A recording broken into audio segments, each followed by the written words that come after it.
Hello മക്കളെ, zenith അക്കാഡമിയുടെ പുതിയൊരു ക്ലാസ്സിലേക്ക് എല്ലാവർക്കും സ്വാഗതം. നമ്മൾ ഇന്നിവിടെ ഡിസ്കസ് ചെയ്യാൻ പോണത് ഫണ്ടമെന്റൽ മാനേജ്മെന്റിന്റെ പാർട്ട് 2 ആണ്. ഓൾറെഡി നമ്മൾ ഒരു പാർട്ട് എടുത്തിട്ടുണ്ട്. അപ്പോൾ ആദ്യത്തെ പാർട്ട് കാണാത്തവരാണെങ്കിൽ അത് എന്തായാലും കാണണം. കാരണം നമുക്കറിയാം ഫസ്റ്റ് പാർട്ടിലാണ് നമുക്ക് ഈ മാനേജ്മെന്റിന്റെ എല്ലാ അതായത് ഫോർമോസ്റ്റ് ആയിട്ടുള്ള എല്ലാ കാര്യങ്ങളും അതിലാണ് കൊടുത്തേക്കണത്. എന്താണ് മാനേജ്മെന്റ് എന്നും മാനേജ്മെന്റ് ഫങ്ഷൻസ് എന്താണ്, അതേപോലെ തന്നെ എന്താണ് പ്രിൻസിപ്പൾസ്, അതിൽ ലെവൽസ് ഓഫ് മാനേജ്മെന്റ് ആർട്ടാണ്, സയൻസ് ആണ്, അങ്ങനെ ഫീച്ചേഴ്സ്, എലമെന്റ്സ്, ഇതെല്ലാം ഫസ്റ്റ് പാർട്ടിലാണ് കൊടുത്തേക്കുന്നത്. അതേപോലെ തന്നെ മാനേജ്മെന്റ് നമുക്കറിയാം സെക്കൻഡ് ഇയറിലെ പോർഷൻ ആണ്. എക്സാമിന് എത്ര പെർസെന്റേജ് ആണ് അതിന് വരുന്നതെന്നൊക്കെ ഫസ്റ്റ് ഭാഗത്താണ് കൊടുത്തേക്കുന്നത്. അപ്പോൾ ആരെങ്കിലും കാണാത്തവരുണ്ടെങ്കിൽ ആദ്യം ഫസ്റ്റ് ഭാഗം കാണണം കേട്ടോ. നമുക്ക് സെക്കൻഡ് പാർട്ടിൽ നമ്മളിവിടെ എടുക്കാൻ പോണത് ഓൾറെഡി നമ്മൾ ഫസ്റ്റ് പാർട്ടിൽ പറഞ്ഞായിരുന്നു മാനേജ്മെന്റിന് 3 M's ഉണ്ടെന്ന്, അതായത് 3 Mകൾ. എന്തൊക്കെയായിരുന്നു ആ 3 Mകൾ? നിങ്ങൾക്ക് ഓർമ്മയുണ്ട് എന്തൊക്കെയായിരുന്നു ആ 3 Mകൾ? വേറൊന്നുമല്ല, മാൻ, മെറ്റീരിയൽ, മണി. ഇത് മൂന്നുമാണ് മാനേജ്മെന്റിന്റെ 3 M's എന്ന് പറയണത്. അപ്പൊ നമുക്കറിയാം അത് ഏറ്റവും ഇമ്പോർട്ടന്റ് ആണ്. നമ്മൾ ഫസ്റ്റ് പാർട്ടിൽ അതിന് ജസ്റ്റ് ഒന്ന് മെൻഷൻ ചെയ്തിട്ടുള്ളൂ. സെക്കൻഡ് പാർട്ടിലാണ് അത് നമുക്ക് ഡീറ്റെയിൽഡ് ആയിട്ട് പഠിക്കാനുള്ളത്. അപ്പൊ നമുക്ക് എന്തൊക്കെയാണ് പഠിക്കാനുള്ളത്? മാൻ, അത് തന്നെയാണ് റിസോഴ്സ് മാനേജ്മെന്റ് എന്ന് പറയുന്നത്. അതായത് മനുഷ്യന്റെ കഴിവുകളും ബുദ്ധി ഉപയോഗിച്ച് റിസോഴ്സ് എങ്ങനെയാണ് പ്രോപ്പർ ആയിട്ട് അതിന്റെ ഔട്ട്പുട്ടിലേക്ക് എത്തിക്കുക എന്നതാണ് നമ്മൾ ഇതിൽ പഠിക്കാൻ പോകുന്നത്. അതേപോലെ മെറ്റീരിയൽ മാനേജ്മെന്റ്, മനുഷ്യന്റെ കഴിവ് ഉപയോഗിച്ച് മെറ്റീരിയൽ എങ്ങനെയാണ് പ്രോപ്പർ ആയിട്ട് യൂസ് ചെയ്യുന്നതും അത് അതിന്റെ ഔട്ട്പുട്ട് എങ്ങനെയാണെന്നുള്ളതും. അതേപോലെ മണി മാനേജ്മെന്റ്. ഈ മൂന്നുമാണ് എന്റെ 3 M's എന്ന് പറയുന്നത്. കൂടാതെ നമ്മൾ ടൈം മാനേജ്മെന്റും അതേപോലെ അതും കഴിഞ്ഞിട്ട് കുറച്ച് എടുക്കുന്നുണ്ട്. അതിൽ ഈ പാർട്ടോടെ നമ്മുടെ ഫണ്ടമെന്റല് ചാപ്റ്റർ കഴിയും. അപ്പൊ എല്ലാവരും നല്ല രീതിക്ക് പഠിക്കട്ടെ. അപ്പൊ നമുക്ക് ക്ലാസ്സിലോട്ടേക്ക് കിടക്കാം. നമ്മൾ എന്തൊക്കെയാണ് നോക്കുന്നത്? Resource management, material management, money management and time management. Okay, അപ്പൊ നമുക്ക് ഫസ്റ്റിലോട്ട് കിടക്കാം. ആദ്യം നമ്മൾ എടുക്കാൻ പോകുന്നത് എന്താണ് റിസോഴ്സ് മാനേജ്മെന്റ്, അതായത് മാൻ. എന്താണ് personnel management? Personnel management is the skilful use of human resource. എന്താണ് മക്കളെ പേഴ്സണൽ മാനേജ്മെന്റ് എന്ന് പറയുന്നത്? മനുഷ്യരുടെ കഴിവ് ഉപയോഗിച്ച് എങ്ങനെയൊക്കെയാണ് റിസോഴ്സ്, നമുക്കറിയാം ഒരുപാട് റിസോഴ്സുകളുണ്ട്. ഇതൊക്കെ എങ്ങനെയൊക്കെയാണ് അത് മനുഷ്യന്റെ കഴിവ് ഉപയോഗിച്ച്, മനുഷ്യന്റെ ബുദ്ധി ഉപയോഗിച്ച് നമ്മളൊരു ഔട്ട്പുട്ടേക്ക് അല്ലെങ്കിൽ നമ്മുടെ ഗോൾസ് എങ്ങനെയാണ് അച്ചീവ് ചെയ്യുന്നതാണ് നമ്മൾ ഇത് പഠിക്കേണ്ടത്. It is the process of acquiring, developing, maintaining and utilising human resources. എന്താ പറയണത്? It is a skilful planning how human resource can be best use to reach set goals. അതായത് നമുക്ക് ഉണ്ടാവും, നമ്മൾ എന്ത് കാര്യം ചെയ്താലും നമുക്ക് അതിൽ ഗോൾസ് ഉണ്ടാവും, ഒബ്ജക്റ്റീവ്സ് ഒക്കെ ഉണ്ടാവും. അപ്പൊ നമുക്ക് ഗോൾസ് മനുഷ്യരുടെ കഴിവ് ഉപയോഗിച്ച് എങ്ങനെയാണ്, അതായത് ഹ്യൂമൻ റിസോഴ്സ് അതിൻ്റെതായ രീതിയിൽ പ്രോപ്പർ ആയിട്ട് നമുക്ക് ചെറിയ ടൈം കൊണ്ട് അതേപോലെ ചെറിയ കോസ്റ്റ് കൊണ്ട് എങ്ങനെയൊക്കെയാണ് നമുക്ക് നമ്മുടെ ഗോൾസ് അച്ചീവ് ചെയ്യുന്നതാണ് ഇതിൽ പറയുന്നത്. നമുക്കറിയാം amazing output can be achieved when man power is properly used. മനുഷ്യന്റെ കഴിവ് അതിൻ്റെതായ രീതിയിൽ ഉപയോഗിച്ച് കഴിഞ്ഞാൽ നമുക്ക് അടിപൊളിയായിട്ടുള്ള ഔട്ട്പുട്ട്, നമ്മൾ എന്താണോ വിചാരിക്കുന്നത് അത് അതിൻ്റെതായ രീതിയിൽ യൂസ് ചെയ്യാൻ പറ്റും. ഒരു എക്സാമ്പിൾ എടുക്കാം. നമ്മളൊരു എന്തെങ്കിലും ഒരു ട്യൂഷൻ സെന്റർ തുടങ്ങാന്ന് വിചാരിക്കാം. ഇപ്പൊ ട്യൂഷൻ സെന്റർ തുടങ്ങുമ്പോൾ അവിടെ എന്തൊക്കെ വേണം? ടീച്ചേഴ്സ് വേണം, അധ്യാപകർ വേണം, അതേപോലെ തന്നെ സ്റ്റാഫുകൾ വേണം. അപ്പൊ അങ്ങനെ ഒരുപാട് ആൾക്കാർ വേണം. അത് നമ്മള് ഒരാളെ തെരഞ്ഞെടുക്കുമ്പോ നമുക്ക് എന്താണോ ആവശ്യം, ആളെ കൊണ്ട് എന്താണോ ആവശ്യം, ആ ആവശ്യത്തിന് ആള് അനുയോജ്യമാണെന്ന് ഉറപ്പ് വരുത്തിയിട്ട് നമുക്ക് തെരഞ്ഞെടുക്കാൻ പറ്റുള്ളൂ. നമുക്കിപ്പോ ഒരു ടീച്ചറെയാണ് ആവശ്യം. ടീച്ചറെ ആവശ്യം വരുമ്പോൾ നമ്മള് നോർമലായിട്ട് ഒരാളെ സെലക്ട് ചെയ്താൽ ആ ടീച്ചറിന്റെ ആ ഒരു വാല്യൂ അയാൾക്ക് കിട്ടില്ല.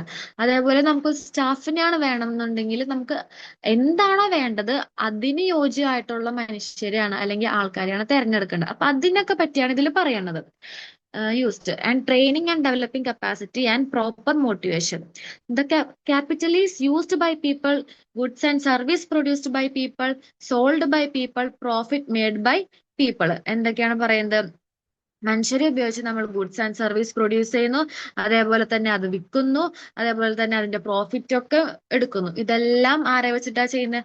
മനുഷ്യരെ വെച്ചിട്ട് തന്നെയാണ് ചെയ്യുന്നത്. ഓക്കെ, നമ്മൾ ഒരു കാര്യം ചെയ്യാന്ന് വിചാരിക്കും. നമ്മൾ എന്തെങ്കിലും സാധനം വാങ്ങിക്കുകയാണ്, അല്ലെങ്കിൽ അത് വാങ്ങിക്കുന്നു, അത് വിൽക്കുന്നു, അതിന്റെ പ്രോഫിറ്റ് എടുക്കുന്നു. ഇതെല്ലാം എങ്ങനെയാണ് ഗോ ത്രൂ ചെയ്യുന്നത്? മനുഷ്യരുടെ കൈകളിലൂടെയാണ് ഗോ ത്രൂ ചെയ്യണത്. അപ്പൊ അതാണ് നോക്കിയേ, ഇത് നോക്കിയേ, മാൻ പവർ ആണ് എല്ലാത്തിന്റെയും സെന്റർ. ഓക്കെ, മെറ്റീരിയല്, മണി, ഔട്ട്പുട്ട്. മെറ്റീരിയലും മണിയും ആര് ഹാൻഡിൽ ചെയ്യുന്നു? മനുഷ്യൻ ഹാൻഡിൽ ചെയ്യുന്നു. മനുഷ്യൻ പ്രോപ്പർ ആയിട്ട് മെറ്റീരിയൽ ഹാൻഡിൽ ചെയ്യണം, അതേപോലെ തന്നെ മണി ഹാൻഡിൽ ചെയ്യണം. ഇത് രണ്ടും ഹാൻഡിൽ ചെയ്യാൻ പറ്റുന്നത് ആർക്കാണ്? മനുഷ്യൻ തന്നെയാണ് ഹാൻഡിൽ ചെയ്യാൻ പറ്റുന്നത്. അങ്ങനെ പ്രോപ്പർ ആയിട്ട് ഹാൻഡിൽ ചെയ്താൽ അതിൻ്റെതായ ഔട്ട്പുട്ട് അവർക്ക് കിട്ടും. ഈ ഒരു ഡയഗ്രാം അല്ലെങ്കിൽ ഈ ഒരു ഇതൊന്ന് നോക്കി വെക്കാം കേട്ടോ, ഇമ്പോർട്ടന്റ് ആണ്, ഒന്ന് നോക്കി വെച്ചേക്കാം കേട്ടോ. ഇനി നമുക്ക് എന്തൊക്കെയാണ് സ്റ്റെപ്സ് നോക്കാം. ആദ്യത്തെ സ്റ്റെപ്പ് നോക്കിയേ, പ്ലാനിങ് പേഴ്സണൽ നീഡ്, പിന്നെ recruitment, selection, training, determining wages and salary, providing benefits and incentives, resolving disputes, communicating with employees at all level. ഇതെന്താണ് ഈ സ്റ്റെപ്സ് എന്ന് പറയുന്നത്? അതായത് പേഴ്സണൽ മാനേജ്മെന്റിന്റെ സ്റ്റെപ്പുകളാണിത്. അതായത് മനുഷ്യനെ അല്ലെങ്കിൽ എന്തെങ്കിലും ഒരു ആവശ്യത്തിന് അല്ലെങ്കിൽ എന്തെങ്കിലും ഒരു പ്രോഗ്രാം ചെയ്യുമ്പോൾ ഒരാളെ സെലക്ട് ചെയ്യണമെന്നുണ്ടെങ്കിൽ എങ്ങനെയൊക്കെയാണ് എന്നുള്ളതാണ് നമ്മൾ നോക്കുന്നത്. ഇപ്പൊ ഒരാളെ സെലക്ട് ചെയ്യുന്നതിന്റെ സ്റ്റെപ്പുകളാണിത്. നമുക്ക് ആദ്യത്തെ സ്റ്റെപ്പ് എന്താ നോക്കാം. പ്ലാനിങ് പേഴ്സണൽ നീഡ് എന്താണത്?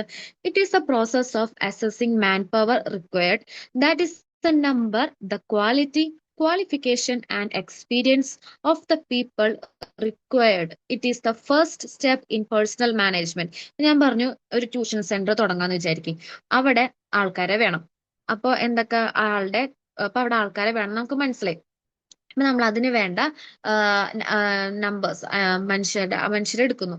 അതായത് അവരുടെ ക്വാളിഫിക്കേഷൻ, എക്സ്പീരിയൻസ്, ഇതെല്ലാം വെച്ചിട്ട് നമ്മൾ ആൾക്കാരെ റിക്രൂട്ട് ചെയ്യുന്നു അല്ലെങ്കിൽ ആൾക്കാരെ എടുക്കുന്നു. അതാണ് നമ്മൾ ഫസ്റ്റ് സ്റ്റെപ്പ് എന്ന് പറയുന്നത്. പ്ലാൻ ചെയ്യണം എന്തൊക്കെ വേണം, ഇന്ന രീതിയിൽ ഇന്ന ആൾക്കാരെ വേണം, അവർക്ക് ഈ ക്വാളിഫിക്കേഷൻ ഉണ്ടായിരിക്കണം അല്ലെങ്കിൽ ഈ ക്വാളിറ്റി ഉണ്ടായിരിക്കണം. ഈ ക്വാളിറ്റിയും ക്വാളിഫിക്കേഷൻ ഉണ്ടായാലാണ് നമുക്ക് വേണ്ട ആ ഒരു ഔട്ട്പുട്ട് കിട്ടുള്ളൂ. അതാണ് പറയുന്നത് it is a process of assessing man power required. Man power വേണം എന്നുള്ളത് നമ്മളിങ്ങനെ അസസ് ചെയ്യാണ് ഇന്ന ഒരു സ്ഥാപനം അല്ലെങ്കിൽ എന്തെങ്കിലും തുടങ്ങുമ്പോൾ. And this is A number, എത്ര ആൾക്കാർ വേണം, അതേപോലെ അവരുടെ ക്വാളിറ്റി എങ്ങനെയായിരിക്കണം, ക്വാളിഫിക്കേഷൻ എങ്ങനെയായിരിക്കണം, അല്ലെങ്കിൽ എക്സ്പീരിയൻസ് എങ്ങനെയായിരിക്കണം. ഇതെല്ലാമാണ് ആദ്യം നമ്മൾ ചെയ്യേണ്ടത്. നമ്മൾ ആദ്യം പ്ലാനിങ് ആണ് ചെയ്യണത് കേട്ടോ. പ്ലാനിങ് മാത്രമേ സ്റ്റാർട്ട് ചെയ്തിട്ടുള്ളൂ. അതാണ് first step, planning personal need. ഇനി ഇപ്പൊ നമ്മൾ പ്ലാൻ ചെയ്തു ഇത്ര നമ്പർ ആൾക്കാരെ വേണം, അവരുടെ ക്വാളിഫിക്കേഷൻ ഇത്രയായിരിക്കണം, അവരുടെ ക്വാളിറ്റി ഇത്രയായിരിക്കണം, അവർക്ക് ഇത്ര എക്സ്പീരിയൻസ് ഉണ്ടായിരിക്കണം എന്നൊക്കെ നമ്മൾ സെലക്ട് ചെയ്തു, നമ്മൾ പ്ലാൻ ചെയ്തു കേട്ടോ. ഇനി അടുത്താണ് റിക്രൂട്ട്മെന്റ്. എന്താണ് റിക്രൂട്ട്മെന്റ്? റിക്രൂട്ട്മെന്റ് എന്താ? Manpower requirement are determined. നമ്മൾ എത്ര പേരെ വേണം, അവരുടെ ക്വാളിഫിക്കേഷൻ എന്തായിരിക്കണം, എല്ലാം നമ്മൾ മനസ്സിലാക്കി. ഇതെല്ലാം മനസ്സിലാക്കിയ ശേഷമാണ് നമ്മൾ എന്ത് ചെയ്യാൻ പോകുന്നത്, നമ്മൾ റിക്രൂട്ട്മെന്റിലോട്ടേക്ക് വരുന്നത്. ആൻഡ് റിക്രൂട്ട്മെന്റ് സ്റ്റാർട്ട് ചെയ്യും. Recruitment is the process of attracting potential employees to an organisation. എന്താ പറയുന്നത്? റിക്രൂട്ട്മെന്റ് എന്ന് പറഞ്ഞാൽ എന്താ? ആൾക്കാർ, അതായത് എംപ്ലോയീസിനെ നമ്മൾ അട്രാക്ട് ചെയ്യുന്നതാണ്. അവർ നമ്മുടെ ഓർഗനൈസേഷനിലേക്ക് ഇത്ര ഇങ്ങനെ ആൾക്കാർ വേണം. അപ്പൊ അതിന് വേണ്ടിയിട്ട് അവരെ സെലക്ട് ചെയ്യാനായിട്ടുള്ള ഒരു പ്രോസസ് ആണെന്ന് പറയുന്നത് റിക്രൂട്ട്മെന്റ് എന്ന് പറയുന്നത്. The main aim of recruitment is to create a pool of candidates from which manpower can be selected. ഒന്നുമില്ല, നമുക്കറിയാം നമ്മളിത് ഈ ടേം എന്ന് പറയുന്നത് സ്ഥിരമായിട്ട് കേൾക്കുന്നതാണ്. റിക്രൂട്ട്മെന്റ് എന്ന് പറയുന്നത് ആൾക്കാരെ സെലക്ട് ചെയ്യുന്നതിന് വേണ്ടിയുള്ള തുടക്കമാണ് റിക്രൂട്ട്മെന്റ് എന്ന് പറയുന്നത്. പിന്നെ ആൾക്കാർ നമുക്ക് ഓൾറെഡി പ്ലാൻ ചെയ്തു, ഇത്ര ആൾക്കാരെ വേണം, ഇത്രയും ക്വാളിഫിക്കേഷൻ വേണം, ക്വാളിറ്റിയിൽ വേണം, ഇത്ര എക്സ്പീരിയൻസ് വേണം.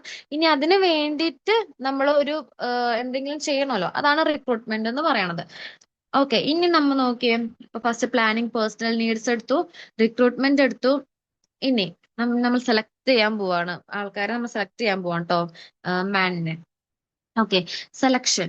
When adequate number of candidates are obtained. നമുക്ക് വേണ്ടത്ര ആൾക്കാരെ കിട്ടി. ഇത്രയും പേരെ ആൾക്കാർ, ഒരുപാട് ആൾക്കാരുണ്ട് ഇനി. പക്ഷെ അത്രയും പേരെ നമുക്ക് ഒരു സ്ഥാപനത്തിലേക്ക് കൊണ്ടുവരാനോ ഒന്നും പറ്റത്തില്ല. അതിന് എന്ത് ചെയ്യണം? സെലക്ഷൻ നടത്തണം.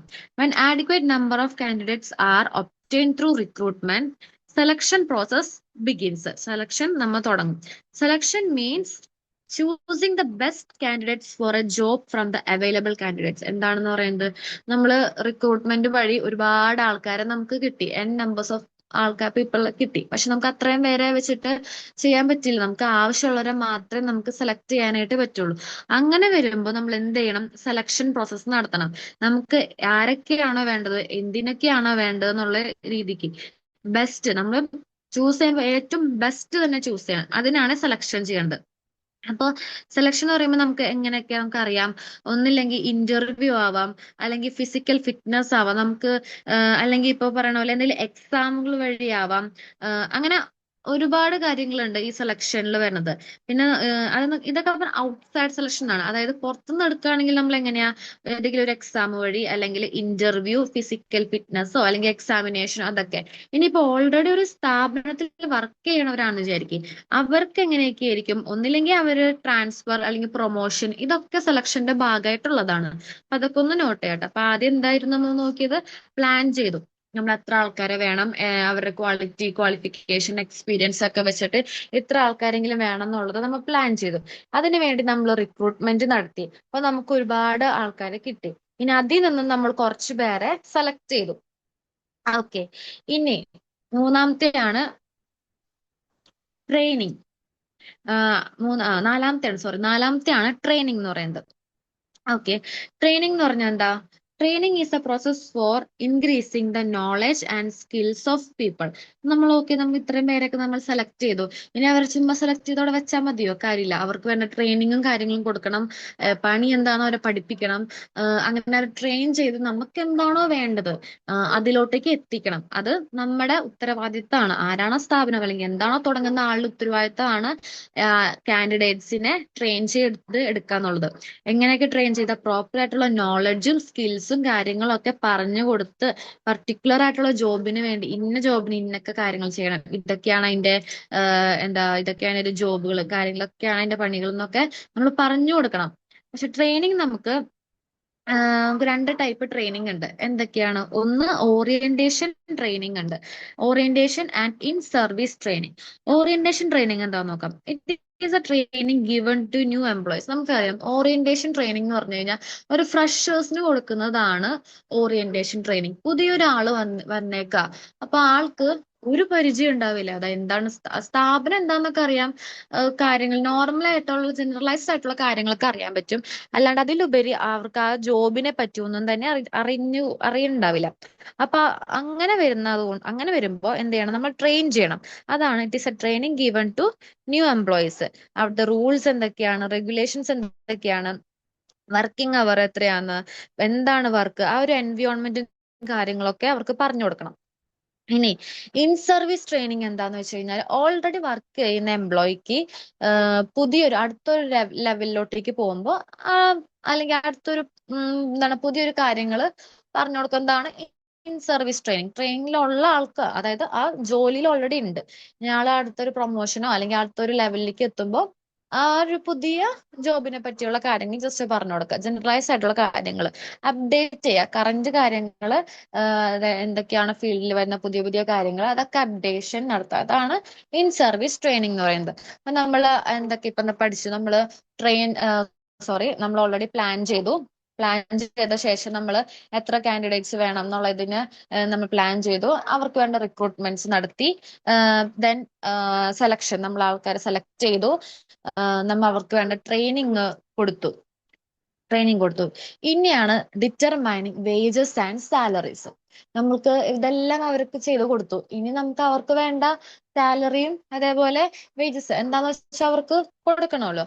അത് നമുക്കറിയാം. ആ സെന്റൻസ് അല്ലെങ്കിൽ ആ ഒരു ഹെഡിങ്ങിൽ തന്നെ നമുക്കറിയാം എന്താ സംഭവം. It is a process of developing a salary structure and benefits package to attract, hire and retain the employees in an organisation. എന്താണ് പറഞ്ഞത്? നമുക്കറിയാം, ശരിക്കും നമ്മളൊരു വർക്ക് ചെയ്യണ എന്തിനാണ്? ഒന്നും നമ്മുടെ കാര്യങ്ങളൊക്കെ നടക്കാൻ, നമുക്ക് പൈസ കിട്ടി നമുക്ക് കാര്യങ്ങളൊക്കെ നടക്കാനും, അതേപോലെ നല്ലൊരു എക്സ്പീരിയൻസ് ആണ് നമുക്ക് നമ്മുടെ കാര്യങ്ങളൊക്കെ ചെയ്യാനായിട്ടൊക്കെ വേണ്ടിയാണ് നമ്മൾ ചെയ്യുന്നത്. അപ്പോ നമ്മൾ അവർക്ക് വേണ്ട വേജസും കാര്യങ്ങളൊക്കെ ഡിറ്റർമൈൻ ചെയ്യുക. എംപ്ലോയീസിനെ നമ്മൾ അവർക്ക് അവർക്കൊരു ഐഡിയ ഉണ്ടാവും ഇത്ര കിട്ടും എന്നുള്ളതും, അതും നോക്കി പിന്നെ നമുക്ക് എത്ര കൊടുക്കാൻ പറ്റും എന്നുള്ളത് നോക്കി ഏകദേശം ഒരു ഐഡിയ സെറ്റ് ആക്കിയിട്ട് വേണം വേജസ് സെറ്റ് ചെയ്യാനായിട്ട്. Pay should be given to employees as an equitable in comparison with those of others. അപ്പൊ അത്രേ ഉള്ളൂ. അവരുടെ സാറ്റിസ്ഫാക്ഷൻ, അതായത് ഫെയർ ആയിരിക്കണം. ഒരു വേജസും കാര്യം കൊടുക്കുമ്പോൾ അത്രയും പണിയെടുപ്പിച്ചിട്ട് ഭയങ്കര തുച്ഛമായ വേജസ് കൊടുക്കണമെങ്കിൽ എംപ്ലോയീസിന് സാറ്റിസ്ഫൈ ചെയ്യാൻ പറ്റില്ല. അവരുടെ സാറ്റിസ്ഫാക്ഷനും നമുക്ക് പറ്റുന്നത്, നമ്മുടെ കമ്പനി നല്ല രീതിക്ക് മുന്നോട്ട് പോകാൻ വേണം. ഇവർക്ക് പൈസ മാത്രം കൊടുത്താൽ പോരല്ലോ, അതിനുള്ള പ്രോഫിറ്റ് നമുക്ക് കിട്ടുന്നുണ്ട്, നമുക്ക് ഇത്രയും കൊടുക്കാൻ പറ്റും. അതായത് ഒരു മ്യൂച്വലി ആയിരിക്കണം വേജസും കാര്യങ്ങളൊക്കെ കൊടുക്കേണ്ടത്. നമ്മൾ എന്താ ചെയ്തു, പ്ലാൻ ചെയ്തു, അതേപോലെ തന്നെ റിക്രൂട്ട് ചെയ്തു, സെലക്ഷൻ നടത്തി, സെലക്ഷൻ ചെയ്തു, അവർക്ക് ട്രെയിനിങ് കൊടുത്തു, അവർക്ക് വേണ്ട വേജസും സാലറിയും ഡിറ്റർമൈൻ ചെയ്തു. ഇനി പല കമ്പനീസുകളിലും വേജസ് മാത്രം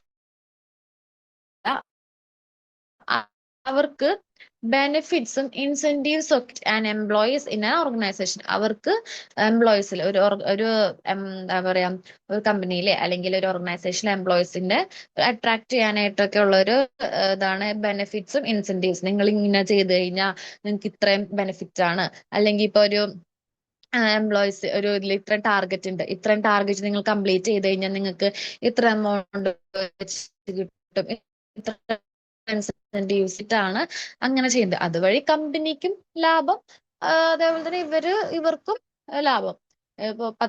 ഇപ്പൊ നിങ്ങളുടെ ടാർഗറ്റ് 10 നിങ്ങൾ 15 ആക്കി കഴിഞ്ഞാൽ നിങ്ങൾക്ക് ഇത്ര സാലറി വെച്ച് റേസ് ചെയ്യും, അല്ലെങ്കിൽ ഇത്ര എമൗണ്ട് വെച്ച് കിട്ടും എന്ന് പറയുമ്പോൾ നമ്മുടെ എംപ്ലോയീസിന് ഒരു ഒരു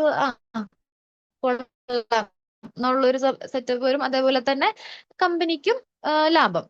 ഓക്കെ, അപ്പൊ ഇത്രയും കാര്യങ്ങൾ നമ്മൾ ചെയ്തു. ഇനി അപ്രൈസിങ് പെർഫോമൻസ് എന്താണ്?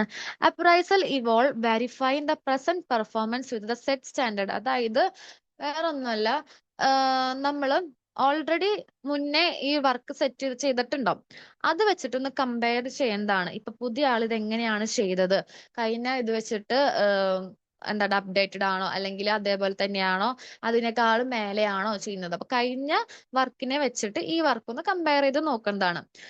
Appraising is basis for identifying the person who are fit for promotion. അതായത് നമുക്കറിയാം, ചുമ്മാ ഒരു ഇത് ചെയ്തുകൊണ്ടിരുന്നു കഴിഞ്ഞാൽ, നോർമൽ പോലെ ചെയ്തുകൊണ്ടിരുന്നു കഴിഞ്ഞാൽ നമുക്കൊരു പ്രൊമോഷൻസ് ഒന്നും കിട്ടില്ല. നമ്മൾ അവിടെ ആ ഒരു പൊസിഷനിൽ തന്നെയായിരിക്കും ഇരിക്കുന്നത്. നമ്മൾ എപ്പോഴും ഒരു പൊസിഷൻ കിട്ടിക്കഴിഞ്ഞാൽ നമ്മൾ അടുത്ത പൊസിഷന് വേണ്ടി നമ്മൾ പരിശ്രമിച്ചാലാണ് നമുക്ക് അതുകൊണ്ട് ബെനിഫിറ്റ്സ് ഉണ്ടാവുള്ളൂ. അപ്പൊ എങ്ങനെയാണ് അത് നമ്മുടെ ഇപ്പത്തെ വർക്ക് വെച്ചിട്ട് കഴിഞ്ഞ വർക്കായിട്ട് കമ്പയർ ചെയ്യും. അപ്പോ ഇന്ന ആള് പ്രൊമോഷന് ഓക്കെ ആണെന്ന് ആ കമ്പനിക്ക് മനസ്സിലാവും. അതാണ് അപ്രൈസിങ് പെർഫോമൻസ് എന്ന് പറയുന്നത്. ഇനി എന്താ, എട്ടാമത്തെ എന്താ, റിസോൾവിംഗ് ഡിസ്പ്യൂട്ട്സ്. റിസോൾവിംഗ് ഡിസ്പ്യൂട്ട്സ് എന്താ? Disputes among employees and management should resolved smoothly. Smooth functioning of organisation depend upon unity. അതായത് നമ്മൾ ഇതെല്ലാം ഉണ്ട്, എല്ലാ കാര്യങ്ങളും ചെയ്തു, പക്ഷെ എംപ്ലോയീസ് തമ്മിൽ പരസ്പരം ഒരു ഒത്തുചേരലോ അല്ലെങ്കിൽ ഒരു യൂണിറ്റ് ഇല്ലെങ്കിൽ ആ ഒരു ഓർഗനൈസേഷനെ അത് എഫക്ട് ചെയ്യും, ആ ഒരു കമ്പനീനെ എഫക്ട് ചെയ്യും. പരസ്പരം അങ്ങോട്ടും ഇങ്ങോട്ടും പാരയും അങ്ങനെയൊക്കെ ആണെങ്കിൽ ആ ഒരു സ്മൂത്ത് ആയിട്ട് റൺ ചെയ്യില്ല. പകരം അങ്ങനെ ഇങ്ങോട്ട് നല്ല രീതിക്ക് സ്മൂത്ത് ആയിട്ടാണ് പോകുന്നതെങ്കിൽ കമ്പനിക്ക് തന്നെയാണ് അതിൻ്റെതായ ലാഭം. അതേപോലെ തന്നെ ഓർഗനൈസേഷൻ സ്മൂത്ത് ആയിട്ട് റൺ ചെയ്യും. അപ്പൊ അതൊക്കെ ശ്രദ്ധിക്കണം. സ്റ്റാഫുകളുടെ ഇടയിൽ ഒരു യൂണിറ്റി നോക്കേണ്ടതും ഉത്തരവാദിത്തം തന്നെയാണ്. എന്നാലാണ് നമ്മുടെ ഓർഗനൈസേഷൻ സ്മൂത്ത് ആയിട്ട് റൺ ചെയ്യുള്ളൂ. അപ്പൊ നമ്മളിപ്പോ 8 പഠിച്ചത്. ടോട്ടൽ 9, ഒരെണ്ണം കൂടി ഉള്ളൂ. എന്തൊക്കെയായിരുന്നു? പ്ലാനിങ് ചെയ്തു, എത്ര ആൾക്കാരെ വേണമെന്നൊക്കെ പ്ലാൻ ചെയ്തു, റിക്രൂട്ട്മെന്റ് നടത്തി, സെലക്ഷൻ ചെയ്തു, ട്രെയിനിങ് കൊടുത്തു, അവർക്ക് വേണ്ട വേജസും സാലറീസും ഡിറ്റർമൈൻ ചെയ്തു, ബെനിഫിറ്റ്സ് കൊടുത്തു, performance, appraising performance and resolving dispute. Then the last one is എന്ന് പറയുന്നത് communicating with employees at all levels. എന്താ പറയാ, സിമ്പിൾ ആണ്. അതായത് ഓൾ ലെവൽസ് നമുക്കറിയാം, ഒരു കമ്പനി എടുക്കുകയാണെങ്കിൽ അതില് എന്താ പറയാ, റൂട്ട് തുടങ്ങി അപ്പ് ലെവൽ വരെ ഓരോ ലെവൽസ് ഉണ്ടാവും. ആ ലെവൽസുള്ള എല്ലാവരുമായിട്ടും നമ്മൾ കമ്മ്യൂണിക്കേറ്റ് ചെയ്യണം. അതായത് കമ്പനിയിലുള്ള മെയിൻ അധികൃതർ കമ്മ്യൂണിക്കേഷൻ നടത്തിയേ പറ്റും. The purpose of communication in an organisation is to change and influence actions towards welfare of an organisation. Communicating with employees at all levels. എന്താണ് മക്കളെ കമ്മ്യൂണിക്കേഷൻ എന്ന് പറഞ്ഞു കഴിഞ്ഞാൽ? നമുക്കറിയാം, കമ്മ്യൂണിക്കേഷൻ അത് എന്ത് കാര്യത്തിലായാലും കമ്മ്യൂണിക്കേഷൻ എന്ന് പറയുന്നത് ഇമ്പോർട്ടൻ്റ് ആണ്. നമ്മൾ കമ്പനിയിൽ നിന്ന് മാത്രമല്ല കേട്ടോ, നമ്മളിപ്പോൾ ഫ്രണ്ട്ഷിപ്പിലായാലും അതിലേതെങ്കിലും റിലേഷൻഷിപ്പിലായാൽ കൂടിയും നമ്മൾ ബെസ്റ്റ് ആയിട്ടുള്ള കമ്മ്യൂണിക്കേഷൻ ഉണ്ടായാലാണ് നമ്മൾ പ്രോപ്പർ ആയിട്ട് മെയിൻറ്റെയിൻ ചെയ്യാനായിട്ട് പറ്റുള്ളൂ. ഇപ്പം നമ്മൾ എന്തെങ്കിലും ഒരു കാര്യം ചെയ്തു, അതിൽ ഫ്ലോ പറ്റി, അപ്പം അത് കമ്മ്യൂണിക്കേറ്റ് ചെയ്യുക. അപ്പോൾ തന്നെ നമുക്ക് അതിൽ പകുതി ടെൻഷൻ ഒഴിഞ്ഞു കിട്ടും. അപ്പോൾ ഇതെന്ന് പറയുന്നത് എന്താ, communicating with employees at all levels, എല്ലാ ലെവൽസിലും, ഓൾ ലെവൽ, അതായത് ഒരു കമ്പനി എടുക്കുകയാണെങ്കിൽ ഒരു ഓർഗനൈസേഷൻ എടുക്കുകയാണ്, അതിൽ ഗ്രൗണ്ട് ടു ടോപ്പ് വരെ ലെവൽസ് ഉണ്ടാവും. ആ ലെവൽസുള്ള എല്ലാവരായിട്ടും നമ്മൾ കമ്മ്യൂണിക്കേറ്റ് ചെയ്യണം. അതായത് കമ്പനിയിലെ മെയിൻ അധികൃതർ കമ്മ്യൂണിക്കേഷൻ നടത്തിയേ പറ്റൂ. എന്നാലാണ് സ്മൂത്ത് ആയിട്ട് അത് പോകത്തുള്ളൂ. അല്ല ഞാൻ ഇത്രയും വലിയ ആൾക്കാരോട് മാത്രമേ കമ്മ്യൂണിക്കേഷൻ നടത്തുള്ളൂ, അങ്ങനെ ഒരു ഒരു എന്താ പറയാ, അവിടെ ഒരു ഇത് പാടില്ല. കമ്മ്യൂണിക്കേഷൻ എന്ന് പറയുന്നത് എല്ലാ ലെവലിലും ഇമ്പോർട്ടൻ്റ് ആയിരിക്കണം. അതാണ് പറയുന്നത്, the purpose of communication is an organisation is to change and influence the action towards welfare of an organisation. Communication is necessary to direct, to motivate and to create a climate in which people want to contribute. അതായത് communication എന്ന് പറയുന്നത്, ആയിക്കോട്ടെ ആരായിക്കോട്ടെ, communication എന്ന് പറയുന്നത് അത്ര important ആയിട്ടുള്ള കാര്യമാണ്. അപ്പൊ ഈ 9 കാര്യങ്ങളാണ് നമുക്ക് എന്താ പറയുക സ്റ്റെപ്സ് എന്ന് പറയുന്നത്. എന്തൊക്കെയായിരുന്നു ഒന്നും കൂടി ഒന്ന് നോക്കി നോക്കിയാൽ നിങ്ങൾ. പ്ലാനിങ് പേഴ്സണൽ നീഡ്, നമ്മൾ പ്ലാൻ ചെയ്തു കേട്ടോ, നമ്മൾ ആൾക്കാരെ എത്ര വേണം, ആരൊക്കെ വേണം എന്നുള്ളത്, എത്ര അവരുടെ ക്വാളിഫിക്കേഷൻസ് കാര്യങ്ങളൊക്കെ നമ്മൾ കമ്മ്യൂണിക്കേഷൻ നടത്തി. അതേപോലെ റിക്രൂട്ട്മെന്റ് ചെയ്തു, നമ്മൾ ഇത്രയും ആൾക്കാരെ കിട്ടി, നമുക്ക് വേണ്ട കഴിവുകളുള്ള ആൾക്കാരെ കിട്ടി. പക്ഷെ അത്രയും പേരെ വെച്ചിട്ട് നമുക്ക് അത് ചെയ്യാൻ പറ്റില്ല, നമുക്ക് ആവശ്യമുള്ളവരെ മാത്രമേ എടുക്കാൻ പറ്റുള്ളൂ. അതിനുവേണ്ടി നമ്മൾ സെലക്ഷൻ നടത്തി. ആഡിങ് ബെനിഫിറ്റ്സ് ആൻഡ് ഇൻസെന്റീവ്സും അപ്രൈസിങ് പെർഫോമൻസ് നമുക്ക് എന്താണെന്ന് അറിയാം. അതായത് പ്രൊമോഷന് വേണ്ടി ആ ഒരു വ്യക്തി അല്ലെങ്കിൽ ആ ഒരു എംപ്ലോയി ഓക്കെ ആണെന്നുള്ളതാണ് അപ്രൈസിങ് പെർഫോമൻസ്. റിസോൾവിങ് ഡിസ്പ്യൂട്ട്സ് എന്താണെന്ന് പഠിച്ചു. റിസോൾവിങ് ഡിസ്പ്യൂട്ട്സ് ഇമ്പോർട്ടൻ്റ് ആണ്, കാരണം നമുക്കത് 1 മാർക്കിന് അല്ലെങ്കിൽ അത് ഡാഷ് ഇട്ടായാലും നമ്മൾ ചോദിക്കാം എന്താണ് റിസോൾവിങ് ഡിസ്പ്യൂട്ട്സ് എന്ന് പറയുന്നത്. അപ്പൊ അതെന്തായാലും നല്ല രീതിക്ക് നോക്കി വെക്കുക. വേറെ ഒന്നുമല്ല, യൂണിറ്റി ഉണ്ടായിരിക്കണം, എംപ്ലോയീസ് തമ്മിൽ യൂണിറ്റി ഉണ്ടായിരിക്കണം, എന്നാലാണ് നമ്മുടെ ഓർഗനൈസേഷൻ സ്മൂത്ത് ആയിട്ട് റൺ ചെയ്യുള്ളൂ. പിന്നെ എന്താ, കമ്മ്യൂണിക്കേറ്റിംഗ് വിത്ത് ഓൾ എംപ്ലോയീസ്, എല്ലാ ലെവലിലെ എംപ്ലോയീസ് ആയിട്ട് കമ്മ്യൂണിക്കേറ്റ് ചെയ്യുക. അപ്പോൾ ഇത് ഇത്രയും ഇമ്പോർട്ടൻ്റ് ആണ്. ഈ 9 സ്റ്റെപ്പും പഠിക്കുക. ഐദർ നിങ്ങളോട് അതിൽ നിന്ന് ഓരോ 1 മാർക്കിന് ചോദിക്കും, ഓറൽസ് അത് എസ് അല്ലെങ്കിൽ 5 മാർക്കിനായിട്ട് ചോദിക്കാനുള്ള ചാൻസസ് കൂടുതലാണ്. ദെൻ നമുക്കറിയാം personal management can be divided into 2. അതായത് പേഴ്സണൽ മാനേജ്മെന്റ് നമുക്ക് 2 കാറ്റഗറീസിലായിട്ട് വെക്കാം. ഒന്ന് മാനേജീരിയൽ ഫങ്ഷൻസും ഓപ്പറേറ്റീവ് ഫങ്ഷൻസും. എങ്ങനെയാണ് മാനേജീരിയൽ അതായത് ഇപ്പൊ ഈ 9 സ്റ്റെപ്പുകൾ പഠിച്ചില്ലേ, ഈ 9 സ്റ്റെപ്പുകൾ 2 കാറ്റഗറിയിലോട്ടേക്ക് ആഡ് ചെയ്യാം. ഒന്ന് മാനേജീരിയൽ ഫങ്ഷൻസിൽ ഏതൊക്കെയാ വരാ, planning, personal needs, uprising performance, resolving disputes. ഇതെല്ലാം മാനേജീരിയൽ ഫങ്ഷൻ ആണ്. ഓപ്പറേറ്റീവ് ഫങ്ഷൻസിൽ വരുന്നതാണ് recruitment, selection, training, determining wages, benefits and incentives, salaries കാര്യങ്ങളൊക്കെ ഓപ്പറേറ്റീവ് ഫങ്ഷൻസിലാണ് വരിക. അപ്പൊ എങ്ങനെയാണ് പേഴ്സണൽ മാനേജ്മെന്റ് രണ്ടായിട്ട് തിരിക്കാം, മാനേജറിയൽ ഫങ്ഷൻസും ഓപ്പറേറ്റീവ് ഫങ്ഷൻസും. അപ്പൊ അതൊന്ന് ജസ്റ്റ് നോക്കി വെച്ചോളൂ കേട്ടോ. അപ്പൊ ഇവിടം വരെയാണ് നമ്മൾ എഴുതേണ്ടത്. എന്താണ് പേഴ്സണൽ മാനേജ്മെന്റ്, അതേപോലെ തന്നെ എന്താണ് അതിന്റെ 9 സ്റ്റെപ്പുകളും, അതേപോലെ തന്നെ എന്താണ് ഈ 2 കൺക്ലൂഷനും രണ്ടായിട്ട് തിരിഞ്ഞിട്ടുണ്ട് എന്നുള്ളതിന്റെ ഇതും ഒന്ന് എഴുതിയാൽ നിങ്ങൾക്ക് 5 മാർക്ക് അവിടുന്ന് കിട്ടും കേട്ടോ. അപ്പൊ ഇത്രയാണ് അതില് പറയാനുള്ളത്. ഇനി നമുക്ക് നോക്കാനുള്ളത് രണ്ടാമത്തെ, അതായത് ഓക്കെ, അപ്പൊ ഇതൊന്ന് നോക്കാം കേട്ടോ. ഇത് ഞാൻ ഇത്രയും നേരം പറഞ്ഞതിന്റെ ഒരു കൺക്ലൂഷൻ ആണ്, വേറെ ഒന്നുമില്ല. Staffing, directing, communicating, motivating, leading, ഇതെല്ലാം നമ്മുടെ പേഴ്സണൽ മാനേജ്മെന്റിൽ വരുന്നതാട്ടോ. ഇത് ജസ്റ്റ് നിങ്ങളെ കാണിക്കാൻ വേണ്ടിയിട്ട് മാത്രം ഒന്ന് ആഡ് ചെയ്തെന്നുള്ളൂ കേട്ടോ. ഓക്കെ, ഇനി നമുക്ക് അടുത്തതിൽ പോവാം. എന്താണ് സെക്കൻഡ് വരുന്നത്, material management in health service. അപ്പൊ ആദ്യം നമ്മൾ മാൻ പഠിച്ചു, രണ്ടാമത് മെറ്റീരിയൽ, രണ്ടാമത്തെ എം ആണ് മെറ്റീരിയൽ കേട്ടോ. അപ്പൊ എന്താണ് മെറ്റീരിയൽ മാനേജ്മെന്റ് എന്ന് നോക്കാം. The aim of material management in health care system is the delivery of material for health care in the right place at right time at right quantity. എന്താണ് മക്കളെ, the aim of material management എന്ന് പറയുന്നത് നമുക്കറിയാം. ഒരു എന്തെങ്കിലും ഒരു കാര്യം delivery നടത്താന്ന് വിചാരിക്കും. നോർമലി ഒരു കാര്യം നമ്മളിപ്പോ ഫ്ലിപ്കാർട്ട്, ആമസോൺ ഇങ്ങനെയൊക്കെ ഉണ്ട്.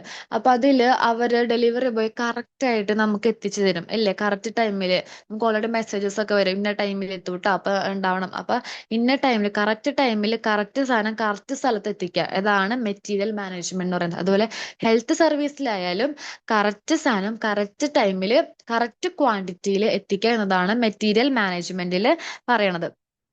Programme for the adequate stock. എന്തിനാണ് നമുക്ക് ആഡിക്വേറ്റ്? അത് ഇപ്പൊ ഈ ഹെൽത്ത് സർവീസിൽ എന്തൊക്കെയായിരിക്കും നമുക്കറിയാം. മെഡിസിൻസുകളാണ് മെയിൻ ആയിട്ട് അല്ലേ? അപ്പൊ മെഡിസിൻസുകൾ ഹോസ്പിറ്റലുകളിൽ അല്ലെങ്കിൽ എവിടേക്കാണ് സ്റ്റോക്ക് എത്തിക്കേണ്ടത് അവിടെ റൈറ്റ് ടൈമിൽ റൈറ്റ് ക്വാണ്ടിറ്റിയിൽ റൈറ്റ് ടൈമിൽ എത്തിക്കുക എന്നതാണ് മെറ്റീരിയൽ മാനേജ്മെന്റ്. കാരണം ഒരു രോഗി വരുമ്പോൾ ഇന്ന സ്ഥലത്ത് ആ സംഭവം അവിടെ ഇല്ലെങ്കിൽ ആ രോഗിയുടെ ഹെൽത്തിനെ അവരത് ബാധിക്കും. അപ്പൊ അതുകൊണ്ട് ആ ഒരു പ്രോബ്ലം ഇല്ലാണ്ടിരിക്കാൻ വേണ്ടിയിട്ടാണ് ഇങ്ങനെ ചെയ്യണത്. അതാണ് മെറ്റീരിയൽ മാനേജ്മെന്റ് എന്ന് പറയുന്നത്. And the aim of material management in healthcare system is the delivery of material for healthcare in the right place at right quantity at right time for effective implementation of the program. For that adequate stock should be maintained and proper maintenance of equipments. നമുക്ക് stock അവിടെ correct ടൈമിലുണ്ടാവും. Stock മാത്രമല്ല, ഇപ്പൊ medicines മാത്രമല്ല കേട്ടോ, ഇപ്പൊ മെറ്റീരിയലില് ഒരുപാട് എക്യുപ്മെന്റ്സും വരും. അപ്പൊ അതിന്റെയും കൂടി സ്റ്റോക്ക് നോക്കണം. അതേപോലെ തന്നെ അതിന്റെ മെയിൻ്റനൻസും ഈ മെറ്റീരിയൽ മാനേജ്മെന്റിൽ വരുന്നതാണ് കേട്ടോ. ഇനി material for health care can be നമുക്ക് രണ്ടായിട്ട് ക്ലാസിഫൈ ചെയ്യാം. എന്തൊക്കെ? Consumable or expendable and non consumable or non expendable. നമുക്ക് എന്താണത് പഠിക്കാം കേട്ടോ. നോക്കട്ടെ. ഓക്കെ, നമുക്ക് നോക്കാം. കൺസ്യൂമബിൾ. എന്താണ് കൺസ്യൂമബിൾ മക്കളെ? കൺസ്യൂമബിൾ എന്ന് പറഞ്ഞു കഴിഞ്ഞാൽ items that are exhausted due to use. എന്താണ് അത്? അതിൽ നിന്ന് തന്നെ വായിച്ച് നമുക്ക് മനസ്സിലാവും. സാധനങ്ങൾ ഉപയോഗിച്ചു കഴിഞ്ഞ ശേഷം അത് കളയാ, ആ ഒരു ഇതിനെയാണ് നമ്മൾ കൺസ്യൂമബിൾ എന്ന് പറയുന്നത്. അതായത് ഇപ്പൊ എന്താ അതില് മെഡിസിൻസ് ഉപയോഗിച്ച ശേഷം ബാക്കി വരുന്ന മെഡിസിൻസ് നമുക്ക് വേറെ ആൾക്ക് കൊടുക്കാൻ പറ്റൂ? ഇല്ല.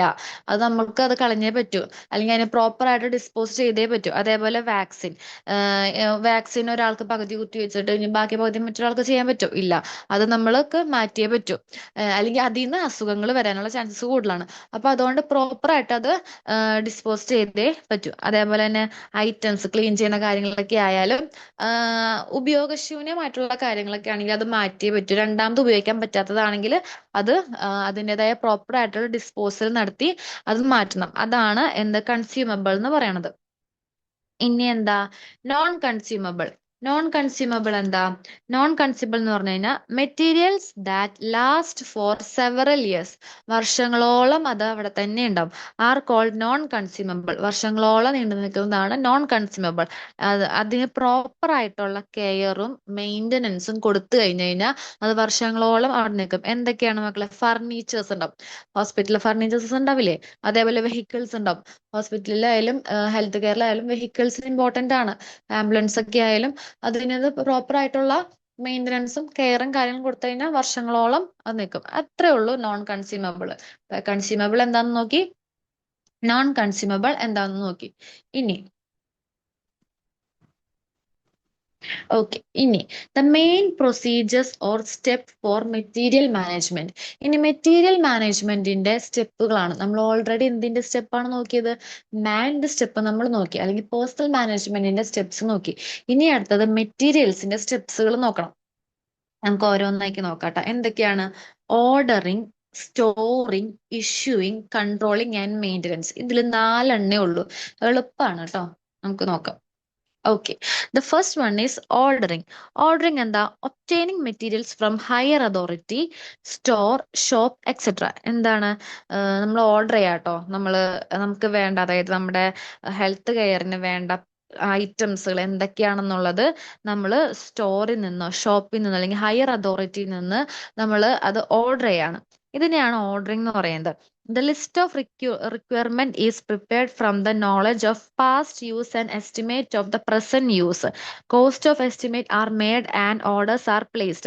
നമുക്ക് തോന്നിയ പോലെ ഒന്നും നമുക്ക് ഓർഡർ ചെയ്യാനൊന്നും പറ്റില്ല. നമുക്ക് എന്താണോ ആവശ്യം അത് മാത്രം. അതേപോലെ തന്നെ നമുക്ക് ഏകദേശം അവിടെ വർക്ക് ചെയ്യുന്നവർക്ക് ഏകദേശം ഐഡിയ ഉണ്ടാവും. ഇതൊക്കെ തീരുമ്പോ എത്ര അതിലേക്ക് ആഡ് ചെയ്യണം, എന്തോരം വേണം എന്നുള്ളത് അവിടെ വർക്ക് ചെയ്യുന്നവർക്കും അവിടെ ഇത്ര വർഷം നിൽക്കുന്നവർക്കും അറിയാൻ പറ്റും. അപ്പൊ അതാണ് അവിടെ പറയണത്, prepare from the knowledge of past. മുന്നത്തെ നോക്കിയിട്ട് ആ നോളജ് വെച്ചിട്ട് വേണം നമ്മൾ എന്താ ഐറ്റംസ് ഓർഡർ ചെയ്യാനായിട്ട്. അതേപോലെ തന്നെ പ്രോപ്പർ ആയിട്ടുള്ള കോസ്റ്റും കാര്യങ്ങളും കൊടുക്കുക, ഓർഡർ പ്ലേസ് ചെയ്യാം. Then, quantity of material അല്ലെങ്കിൽ equipments required can be intended in the prescribed forമിൽ നമ്മൾ മെറ്റീരിയൽസും എക്യുപ്മെന്റ്സും അതിന്റെ ക്വാണ്ടിറ്റിയും കാര്യങ്ങളൊക്കെ എഴുതിയിരിക്കണം. ഇനി ഇതിനകത്തൊരു ടേം ഉണ്ട്, കാറ്റലോഗ് എന്ന് പറഞ്ഞ് നിങ്ങൾ കണ്ടായിരുന്നോ? The help of catalogue can be made use in this case. ഈ കേസുകൾ, അതായത് പറഞ്ഞു മെറ്റീരിയൽസിന്റെ എക്യുപ്മെന്റ്സിന്റെ ആ ഒരു പ്രിസ്ക്രൈബഡ് ഫോമിലായിരിക്കണം. അതിന് വേണ്ടിയിട്ട് കാറ്റലോഗ് എന്ന് പറയുന്ന ഒരു ഫോം അത് നമുക്ക് യൂസ് ചെയ്യാം. കാറ്റലോഗ് എന്താ? കാറ്റലോഗ് എന്ന് പറയുന്ന ഒരു ബുക്കാണ്. അതിനകത്ത് എന്തുണ്ട്? That contain list of articles available for purchase from certain place. ഓരോ പ്ലേസുകളിൽ അവൈലബിൾ ആയിരിക്കുന്ന പ്രോഡക്റ്റ് എന്തൊക്കെയാന്നുള്ളത് അതിന്റെ ലിസ്റ്റ് ആ കാറ്റലോഗിൽ ഉണ്ടാവും. അപ്പൊ അത് നോക്കിയിട്ട് വേണം നമ്മൾ ഓരോ കാര്യങ്ങൾ, പ്രോഡക്ട്സുകൾ അല്ലെങ്കിൽ മെറ്റീരിയൽസ് അല്ലെങ്കിൽ എന്താണോ വേണ്ടത് അത് നമ്മൾ ഓർഡർ ചെയ്യാനായിട്ട്. And existing machines, vaccines which have an expired date and slow moving in an institution can be transferred to other. അതായത് നമുക്ക് ഇപ്പോൾ വാക്സിൻസോ അല്ലെങ്കിൽ എന്തെങ്കിലും മെഷീൻസോ ഒക്കെ അതിന്റെ എക്സ്പയറി ആയിട്ടുണ്ടെങ്കിൽ നമുക്കത് വേറെ സ്ഥാപനത്തിലേക്ക് അല്ലെങ്കിൽ വേറെ എന്തിലേക്ക് മാറ്റി ഷിഫ്റ്റ് ചെയ്യാം. അങ്ങനെ കാര്യങ്ങളൊക്കെ നമുക്ക് ചെയ്യാം. അപ്പൊ ഇതാണ് ഫസ്റ്റ് ഓർഡറിങ്ങിൽ പറയണത്. ഇനി ഈ ഓർഡർ ചെയ്യുമ്പോൾ അതിനൊരു ഫോർമാറ്റ് ഉണ്ട്, അത് ഞാൻ കാണിച്ചു തരാം. ഇതാണ് അതിന്റെ ഫോർമാറ്റ്. നിങ്ങൾക്ക് ഇത് എക്സാമിന് ചോദിക്കും. അതായത് ഇത് മാത്രല്ല കേട്ടോ, ഈ എൻറ്റയർ ഈ 4 പോയിന്റ്സും എക്സാമിന് എസ്സേ ആയിട്ട് ചോദിക്കാനായിട്ട് നല്ല ചാൻസ് ആണ്. അപ്പൊ ഈ ബോക്സ് ഒക്കെ വരയ്ക്കണം. നിങ്ങൾ ഇതൊക്കെ പഠിക്കേണ്ട ആവശ്യമുണ്ടോ? പഠിക്കണം. ഇത് വരയ്ക്കാനായിട്ടൊക്കെ ചോദിക്കും. അപ്പൊ എന്താണ്? ഓർഡർ ഫോർമാറ്റ് ആണ്. ആദ്യം സീരിയൽ നമ്പർ ഉണ്ടായിരിക്കണം, എന്താണോ item, name of the item, type, അതിന്റെ ടൈപ്പ് എങ്ങനെയാണ്, ക്വാണ്ടിറ്റി എങ്ങനെയാണ്, പ്രൈസ്, യൂണിറ്റ്, ടോട്ടൽ, ഇതെല്ലാം എഴുതിയിട്ടുണ്ടായിരിക്കണം. അപ്പൊ ഇതാണ് ഈ ഓർഡർ ചെയ്യണതിന്റെ ഫോർമാറ്റ് എന്ന് പറയണത്. അത് നോക്കുക, അത് പഠിക്കണം കേട്ടോ, അത് ഇമ്പോർട്ടന്റ് ആണ്. ഇനി നമ്മൾ ഓർഡർ ചെയ്തു, നമുക്ക് നമ്മുടെ സ്ഥാപനത്തിൽ അല്ലെങ്കിൽ ഹെൽത്ത് കെയറിൽ വേണ്ട കാര്യങ്ങളൊക്കെ നമ്മൾ ഓർഡർ ചെയ്തു. ഇനി നമ്മൾ രണ്ടാമത്തെ പോയിന്റ് ആണ് സ്റ്റോറിങ്. ഓർഡർ ചെയ്ത സാധനം വന്നു കേട്ടോ. ഇനി storing. After recording the material receiving in the stock, labelling, keeping equipments, materials in store room etcetera. നമ്മൾ ഐറ്റംസ് ഒക്കെ ഐറ്റംസ് എത്തിക്കഴിഞ്ഞാൽ നമ്മളത് റെക്കോർഡ് ചെയ്യണം. അല്ലെങ്കിൽ എന്തൊക്കെയാണ് വന്നതെന്നുള്ളതിന്റെ ഒരു ഐഡിയ ഉണ്ടാവില്ല. കാര്യങ്ങളൊക്കെ റെക്കോർഡ് ചെയ്തിട്ട് വേണം നമ്മളത് സ്റ്റോർ ചെയ്യാനായിട്ട്. റെക്കോർഡ് ചെയ്തിട്ട് എക്യുപ്മെന്റ്സ്, മെറ്റീരിയൽസും കാര്യങ്ങളൊക്കെ സ്റ്റോർ ചെയ്യാം. Materials are stored in 2 kinds of places, main store and receiver store. നമുക്കറിയാം, നമ്മളിപ്പോ ആശുപത്രിയിലൊക്കെ ചെന്നാൽ അറിയാം, 2 ടൈപ്പ് ഓഫ് സ്റ്റോഴ്സുകൾ ഉണ്ട്. ഒന്ന് മെയിൻ ആയിട്ട് ഒരു സ്റ്റോർ വേറെ ഉണ്ടാവും. അവിടുന്ന് മെഡിസിൻസും കാര്യങ്ങളൊക്കെ എന്താ റിസീവർ, നമ്മൾ എവിടുന്നാണോ മരുന്നും കാര്യങ്ങളൊക്കെ വാങ്ങിക്കുന്നത് അവിടേക്ക് സ്റ്റോർ ചെയ്യും. അപ്പൊ അവിടെ ഒരു സ്റ്റോക്ക് ഉണ്ടാവും. അതേപോലെ തന്നെ മെയിൻ സ്റ്റോക്ക് ഹോസ്പിറ്റലിലെ ഏതെങ്കിലും ഭാഗത്ത് അവിടെ ഉണ്ടാവും. അങ്ങനെ 2 ടൈപ്പ് സ്റ്റോറിംഗ് ആണ് വരുന്നത്. അപ്പൊ സ്റ്റോറിംഗ് ചെയ്യുന്നതിന് മുന്നേ തന്നെ എന്തൊക്കെയാണോ ഐറ്റംസ് വന്നേക്കുന്നത് അത് ഓൾറെഡി റെക്കോർഡ് ചെയ്യണം. ലാബലിങ്ങും കാര്യങ്ങളൊക്കെ കൊടുത്തിട്ട് റെക്കോർഡ് ചെയ്തിരിക്കണം കേട്ടോ. ഇനി guide lines for storing drugs and equipments. ഡ്രഗ്സും അതേപോലെ തന്നെ എക്യുപ്മെന്റ്സും സ്റ്റോർ ചെയ്യുമ്പോൾ ശ്രദ്ധിക്കേണ്ട കുറച്ച് കാര്യങ്ങളാണ്. Invoice of the material receiver should be filled properly. എല്ലാ കാര്യം എന്തൊക്കെയാണ് ഇൻവോയ്സ് എന്നുള്ളത് അത് പ്രോപ്പർ ആയിട്ട് ഫില്ല് ചെയ്യണം. And enter the name enter ചെയ്യണം. Details of material, equipments received in the stock book ഉണ്ടാവും. ആ സ്റ്റോക്ക് ബുക്കിൽ എന്താണ് മെറ്റീരിയൽ ആണെങ്കിൽ മെറ്റീരിയൽ, അല്ലെങ്കിൽ മെഡിസിൻ ആണെങ്കിൽ മെഡിസിൻ, അതിന്റെ നെയിമും ഡീറ്റെയിൽസും ആ സ്റ്റോക്ക് ബുക്കിൽ എഴുതിയിരിക്കണം. Most drug should be stored in cool dry place. Away from direct sunlight. നമ്മൾ ഓൾറെഡി മെഡിസിന്റെ ബാക്കിലൊക്കെ എഴുതിയിട്ടുണ്ടാവും ഡയറക്റ്റ് സൺലൈറ്റിലൊന്നും അടിക്കാൻ പാടില്ല, കൂൾ ആയിട്ടുള്ള പ്ലേസിൽ വേണം വെക്കാനായിട്ട്. അതാണ് പറയുന്നത് most drugs stored in cool dry place and avoid from sunlight. Direct ആയിട്ടുള്ള സൺലൈറ്റ് അടിക്കാൻ പാടില്ല. Keep tablets in airtight container. Airtight ഒക്കെ നമുക്ക് അറിയാവുന്ന കാര്യങ്ങളാണ്. എയർ ടൈറ്റ് കണ്ടെയ്നറിൽ എന്ത് വെക്കണം, ടാബ്ലറ്റ്സും കാര്യങ്ങളൊക്കെ എയർ ടൈറ്റിൽ വെക്കണം. അതേപോലെ തന്നെ properly labelled in alphabetical order. Alphabetical ഓർഡറിലായിരിക്കണം എന്താ മെഡിസിൻസ്, ടാബ്ലറ്റ്സ് ഒക്കെ സെറ്റ് ചെയ്യേണ്ടത്. Drug received from supply agency should be checked before storage for colour consistency. അതായത് ഇത് സ്റ്റോർ ചെയ്യണ മുന്നേ തന്നെ ആ എന്താണോ മെറ്റീരിയൽ അല്ലെങ്കിൽ എന്താണോ ഇപ്പൊ വാക്സിൻ ആണെങ്കിൽ വാക്സിൻ അതിന്റെ കളറ് അല്ലെങ്കിൽ അതിന്റെ ആ ഒരു എക്സ്പയറി ഡേറ്റ് കാര്യങ്ങളെല്ലാം ചെക്ക് ചെയ്യണം. എല്ലാം ചെക്ക് ചെയ്തിട്ട് വേണം സംഭവം സ്റ്റോർ ചെയ്യാനായിട്ട്. Vaccine should be stored and maintained in cold chain. Cold chain എന്താന്ന് എല്ലാവർക്കും അറിയൂലേ? കോൾഡ് ചെയിൻ എന്ന് പറയുന്നത് വാക്സിൻസ് സ്റ്റോർ ചെയ്യുന്ന പ്ലേസ് ആണ്. അതിന് പ്രത്യേക ടെമ്പറേച്ചറും കാര്യങ്ങളുണ്ട്. ആ ടെമ്പറേച്ചർ അനുസരിച്ച് വാക്സിൻസ് സ്റ്റോർ ചെയ്യണം. എവിടെ? കോൾഡ് ചെയിനിൽ. Use the drug first which has an early expiry date. Expiry date first ഉള്ള ഡ്രഗ് വേണം ആദ്യം യൂസ് ചെയ്യാനായിട്ട്. അതായത് ഇപ്പൊ അടുത്ത മാസം തീരുന്ന അല്ലെങ്കിൽ എക്സ്പയറി കഴിയുന്ന ടാബ്ലറ്റ് അടുത്ത വർഷം വരെ വെച്ചിട്ട് കാര്യമില്ല.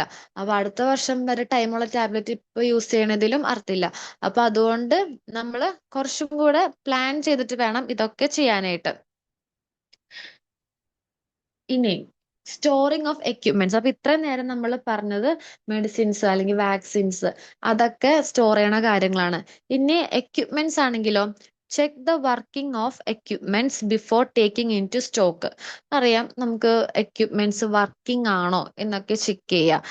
And detail regarding warranty, AMC in the annual maintenance contract. അതായത് വാറന്റിയും കാര്യങ്ങളൊക്കെ നോക്കുന്നതാണ്. വാറന്റി എങ്ങനെയാന്നൊക്കെ നോക്കുക. ഇതാണ് എക്യുപ്മെന്റ്സിന്റെ സ്റ്റോറിങ് ഓഫ് എക്യുപ്മെന്റ്സ് എന്ന് പറയുന്നത്.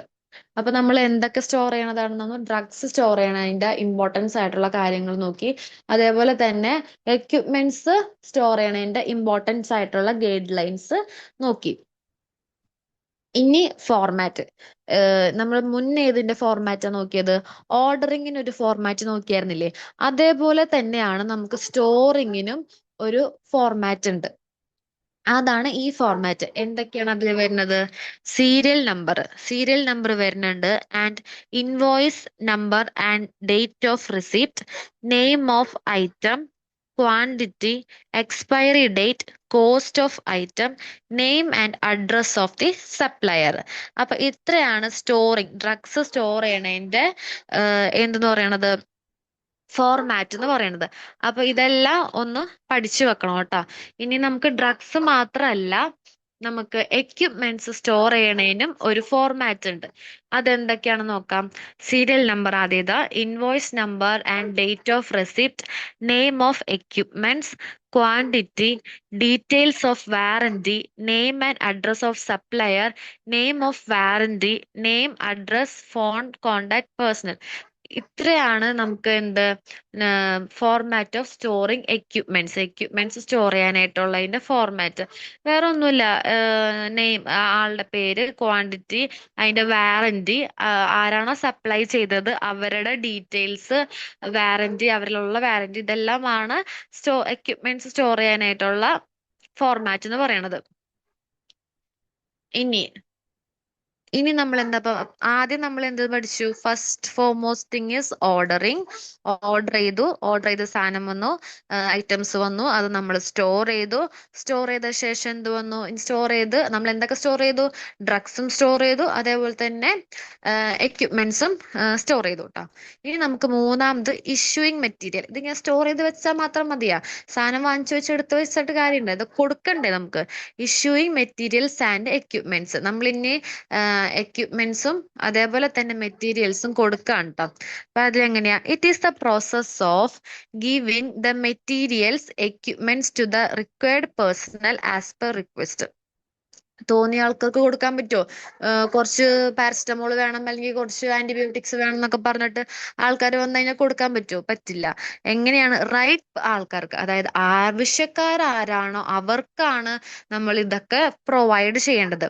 Health worker in charge of each section, അതായത് നമുക്കറിയാം ഓരോ സെക്ഷനിലും നമുക്കത് എക്സാമ്പിൾ ആയിട്ട് പറഞ്ഞ ഹോസ്പിറ്റലിൽ പോയാൽ തന്നെ മനസ്സിലായി അല്ലേ? ഹോസ്പിറ്റലാണ് ഇതൊക്കെ നടക്കുന്നത്. ഓരോ സെക്ഷനിലും ഓരോ ഇൻചാർജുകളുണ്ട്. മാറ്റർണിറ്റി വാർഡിലായാലും ട്രീറ്റ്മെന്റ് റൂമിലായാലും ലാബിലായാലും അതിൽ എല്ലാത്തിലായാലും എന്തുണ്ട്? ഇൻചാർജസ് ഉണ്ട്. അപ്പൊ അവരാണ് ഈ കാര്യങ്ങളൊക്കെ നോക്കേണ്ടത്. അവർക്കാണ് ആ റെസ്പോൺസിബിലിറ്റി ഉള്ളത്.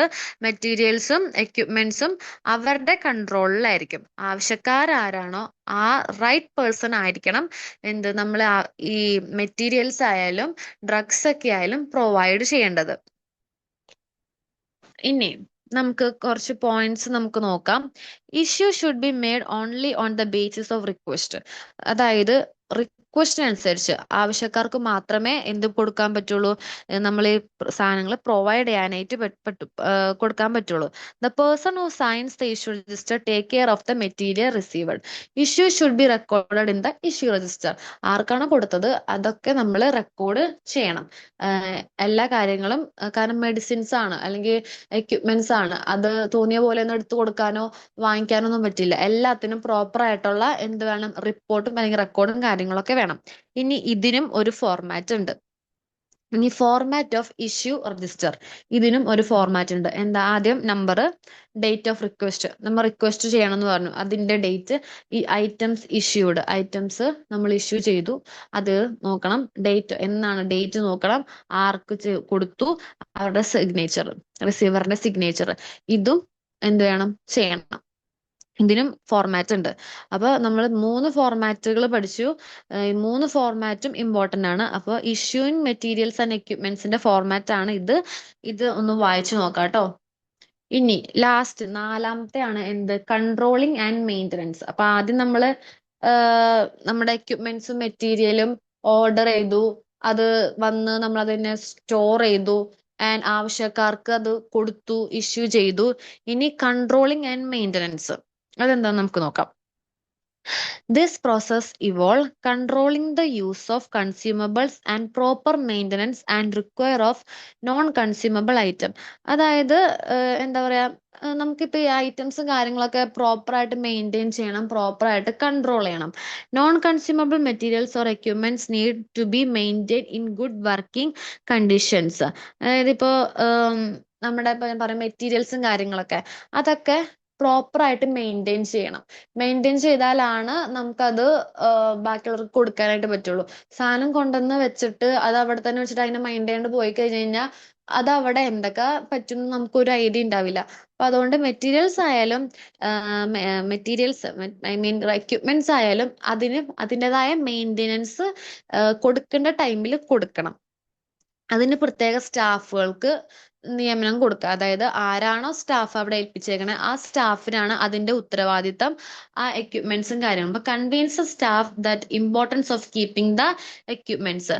ഏത് സ്റ്റാഫിനെയാണോ അതിന് പെർമിഷൻ കൊടുത്തേക്കുന്നത് ആ സ്റ്റാഫ് ആയിരിക്കണം അതിന് ഫുൾ റെസ്പോൺസിബിലിറ്റി ഉണ്ടായിരിക്കണം ആ എക്യുപ്മെന്റ്സ് പ്രോപ്പർ ആയിട്ട് മെയിൻറ്റെയിൻ ചെയ്യാനായിട്ട്. Keep the equipment properly. അതായത് ഇതൊക്കെ തന്നെയാണ് പറയുന്നത്. എക്യുപ്മെന്റ്സ് പ്രോപ്പർലി സർവീസ് ചെയ്യുക, സർവീസ് ചെയ്യുന്ന ടൈമിലൊക്കെ സർവീസ് ചെയ്യുക.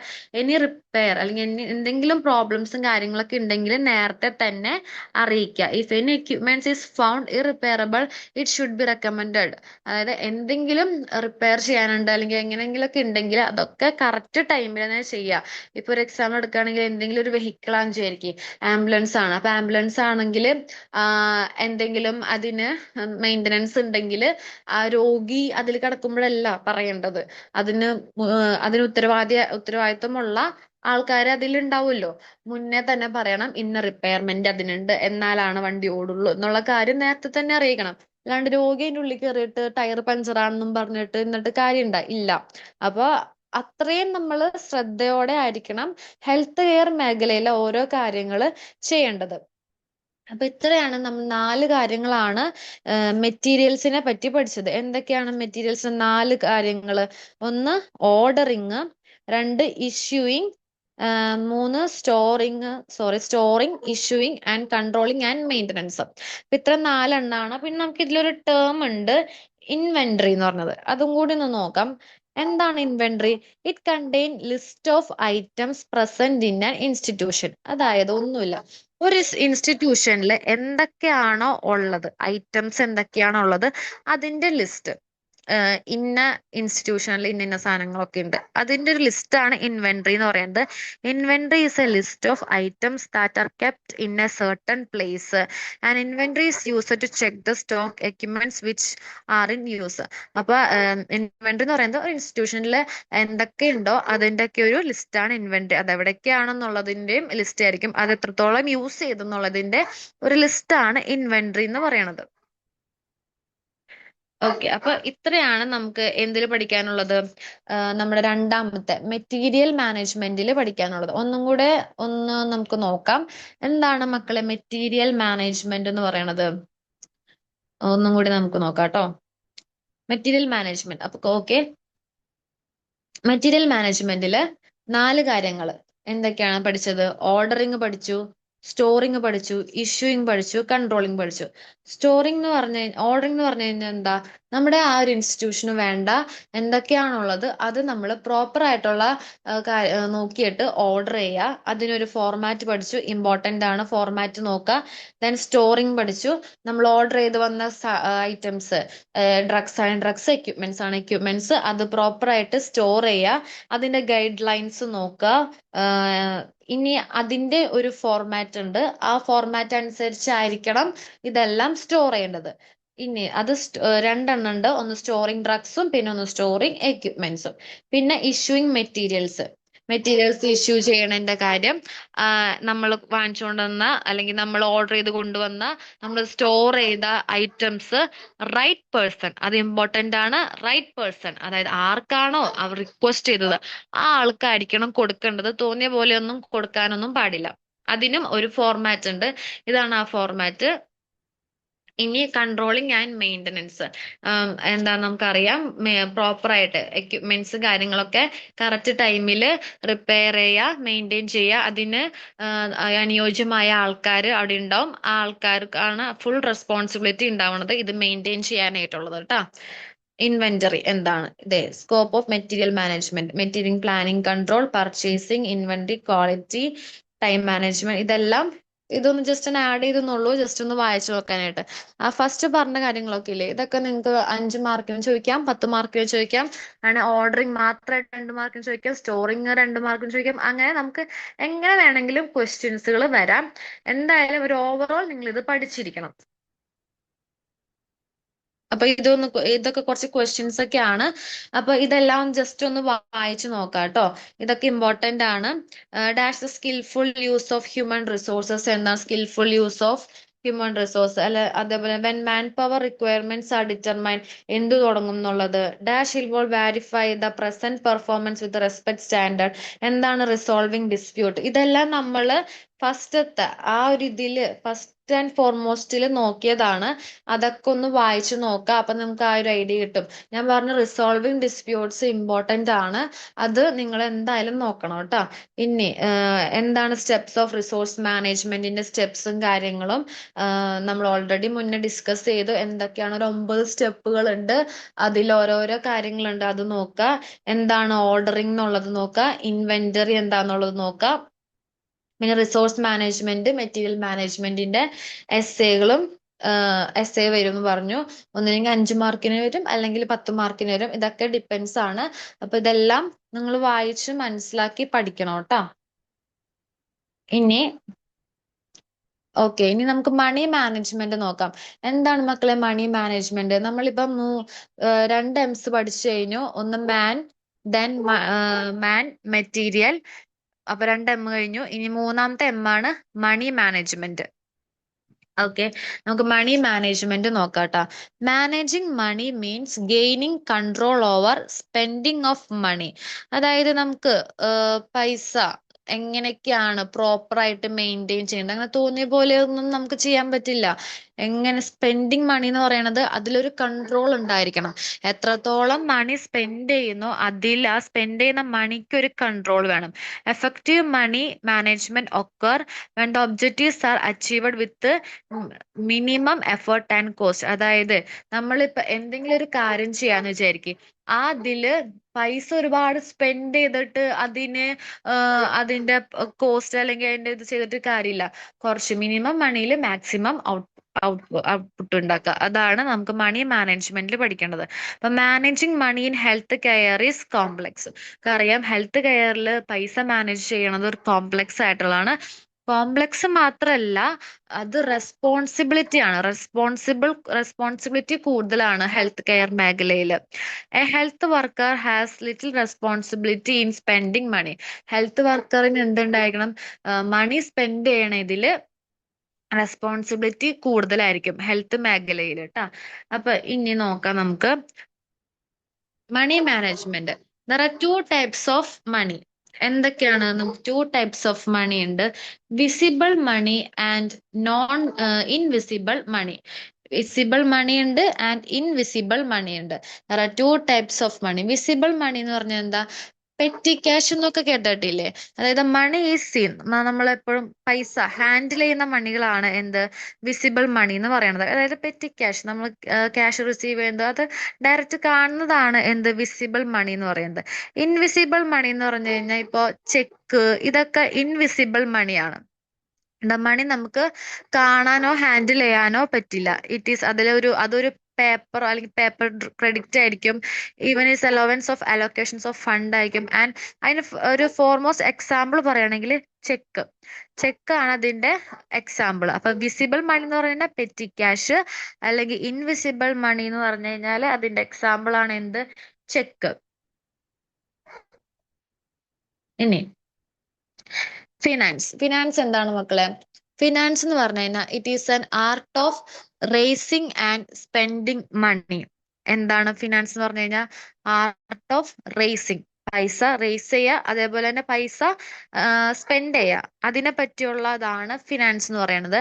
3 ടേം ആണ് ഫിനാൻസിൽ നമുക്ക് മെയിൻ ആയിട്ട് നോക്കാനുള്ളത്. എന്തൊക്കെയാ? Budget, accounting, auditing. എന്തൊക്കെയാണ്? Budget, accounting, auditing. അപ്പൊ എന്താണ് ബഡ്ജറ്റ് എന്ന് നമുക്ക് ആദ്യം നോക്കാം. Budget is a forecast expressed in finance term. Budget can be defined as an estimator of future need. എന്താണ്? നമ്മളിപ്പോ പറയും എന്തെങ്കിലും ഒരു കാര്യം ചെയ്യുമ്പോൾ അതിന്റെ ബഡ്ജറ്റ് എത്രയാ, ഇതിന്റെ ബഡ്ജറ്റ് എത്രയാന്ന് പറയും. അപ്പൊ എന്താണ് ബഡ്ജറ്റ്? ബഡ്ജറ്റ് എന്ന് പറഞ്ഞു കഴിഞ്ഞാൽ നമ്മൾ എന്തെങ്കിലും ഒരു കാര്യം ചെയ്യണതിന് അതിനൊരു ബഡ്ജറ്റ് ഇടും അല്ലേ? എത്ര എമൗണ്ട് ആണ് നമുക്ക് പറ്റുന്ന ആ ഒരു എമൗണ്ട്, അത് നമ്മൾ ബഡ്ജറ്റ് ആയിട്ട് ഇടും. അതാണ് ബഡ്ജറ്റ് എന്ന് പറയുന്നത്. അതായത് future estimator. The budget is a forecast expressed in finance term. Budget can be defined as an estimator of future need, arranging in orderly, covering all the activities. എല്ലാ കാര്യങ്ങളും ഒരു ബഡ്ജറ്റ് ഇടുമ്പോൾ അതിൽ A to Z കാര്യങ്ങൾ ആ ബഡ്ജറ്റിൽ ഉൾക്കൊള്ളിച്ചായിരിക്കണം. കൂടാനും പാടില്ല, കുറയാനും പാടില്ല. അതാണ് ബഡ്ജറ്റ് എന്ന് പറയുന്നത്. ഇനി അക്കൗണ്ടിങ് എന്ന് പറഞ്ഞാൽ എന്താ? Accounting is keeping A systematic record. നമ്മള് എന്താ പറയാ, ഒരു റെക്കോർഡ്, പൈസ സ്പെൻഡ് ചെയ്യണ കാര്യത്തിലായാലും റേസ് ചെയ്യണ കാര്യത്തിലായാലും പ്രോപ്പർ ആയിട്ടുള്ള ഒരു റെക്കോർഡ് ഉണ്ടായിരിക്കണം.